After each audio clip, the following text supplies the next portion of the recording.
যুক্তিবিদ্যা subject না থাকলে কি আমরা ভার্সিটিতে ল নিয়ে পড়তে পারবো? প্রতিদিন অসংখ্য মেসেজ আমরা এই কোয়েশ্চেনের উপর পাই বা অসংখ্য কোয়েশ্চেন পাই যে আসলে কি আদৌ কি আইআর নিয়ে পড়া সম্ভব কিনা, বা আইআর নিয়ে পড়তে হলে কোন সাবজেক্ট নিয়ে পড়তে হবে আমাদের কলেজে। তো তোমাদের জন্য আজকের ভিডিওটি, আর অবশ্যই ভিডিওটি শেয়ার করে দিবে, কারণ তোমাদের মতো যাদের এই কোয়েশ্চেনটা রয়েছে তারা যাতে তাদের অ্যান্সার পেয়ে যায়। তো আসসালামু আলাইকুম, আমি জান্নাতুল ফেরদৌস দ্যুতি, বর্তমানে পড়াশোনা করছি ঢাকা বিশ্ববিদ্যালয়ের সমাজবিজ্ঞান বিভাগে। তো তোমাদের এই কোয়েশ্চেনের অ্যান্সারটাই আমরা দিব, যে তোমাদের কোয়েশ্চেনগুলোকে কি থাকে, যে আইআর নিয়ে পড়তে চাই আমাদের এখন কলেজে কোন টপিক নিয়ে পড়তে হবে বা কোন সাবজেক্ট নিয়ে পড়তে হবে, ল নিয়ে পড়তে চাই এখন কি আমাদের যুক্তিবিদ্যা থাকতে হবেই কিনা, বা আমরা যদি ইংলিশ নিয়ে পড়তে চাই তাহলে আসলে কোন বিষয়টা এমফাসাইজ করতে হবে, যদি আমরা পলিটিক্যাল সায়েন্স পড়তে চাই তাহলে কোন বিষয়টা এমফাসাইজ করতে হবে বা কোন সাবজেক্টটা নিয়ে পড়তে হবে। তোমাদের জন্য একদম খুব সুন্দর করে যদি এক লাইনে আমরা বলতে চাই যে ভার্সিটিতে কোন সাবজেক্ট নিয়ে পড়বো বা কোন সাবজেক্ট আসবে তার সাথে কলেজের সাবজেক্টের কোনো মিল নেই। তুমি এখন যে সাবজেক্টই পড়তে চাও না কেন বা যে সাবজেক্ট নিয়ে তুমি ভার্সিটিতে পড়তে চাও না কেন, সেখানে কিন্তু এটার কোনো মিল নেই বা এখান থেকে কোনো কিছু তোমাকে সাপোর্ট দিবে না। হ্যাঁ, তোমাদের আসলে মেইন দরকারটা কি? তোমাদের আসলে মেইন দরকার হলো ভার্সিটির সিরিয়াল ভালো রাখা। হ্যাঁ, সিরিয়াল সামনে রাখা। তো সেজন্য তোমাদের কি করতে হবে? সেজন্য তোমাদের কলেজে আগে ভালো করে পড়তে হবে, কলেজের ভালো রেজাল্ট করতে হবে। সেজন্য তোমরা কি করতে পারো? এক নাম্বার যেটা একাডেমিক রেজাল্ট। হ্যাঁ, একাডেমিক রেজাল্ট ভালো করতে পারো। এখন কেন করতে হবে একাডেমিক রেজাল্ট? তার জন্য আমি তোমাদেরকে যদি একটু এলাবোরেট করি তাহলে কি হবে। প্রথমত হলো জিপিএ 5টা ম্যাটার করে। অনেকেই বলে জিপিএ 5 আসলে ম্যাটার করে না, জিপিএ 5 দিয়ে কিচ্ছু হবে না, জিপিএ 5 পেয়ে তুমি কি করবে? আমি তাদের সাথে একদম দ্বিমত পোষণ করছি। জিপিএ 5টা জরুরি। কেন জরুরি? তুমি এখন মনে করো ভার্সিটিতে পড়তে চাও, তোমার ড্রিম ভার্সিটি, তারপর হলো তুমি ডিউটি ল পড়তে চাও, কিন্তু তোমার জিপিএ হলো 3 পয়েন্ট সামথিং। হ্যাঁ, তোমার এসএসসির জিপিএ হলো 3 পয়েন্ট সামথিং। তো প্রথমত হলো তোমার এখানে যদি তোমার 7 না থাকে দুটা মিলিয়ে, তো তুমি কিন্তু এলিজিবলই হবে না।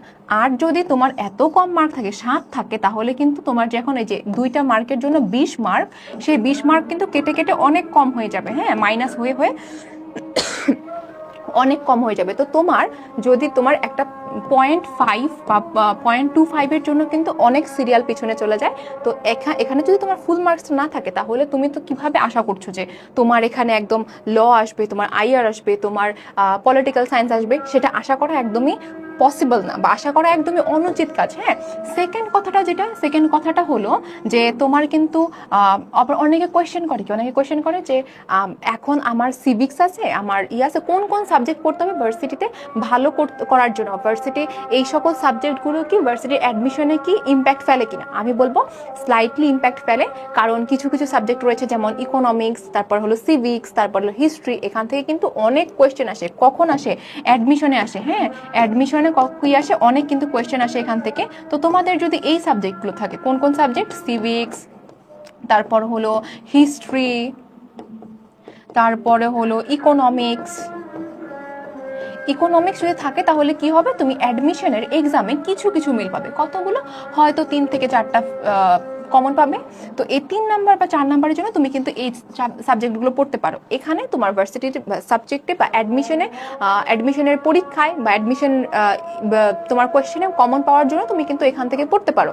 এখন যাদের নেই আসলে এই সাবজেক্টগুলো, তারা কি করবে? তারা বলবে তাহলে আপু আমরা কি কমন পাবো না? পাবে, তোমাদের জিকে পড়লেই কিন্তু এগুলো কমন হয়ে যাবে। হ্যাঁ, এগুলো কমন পাবে।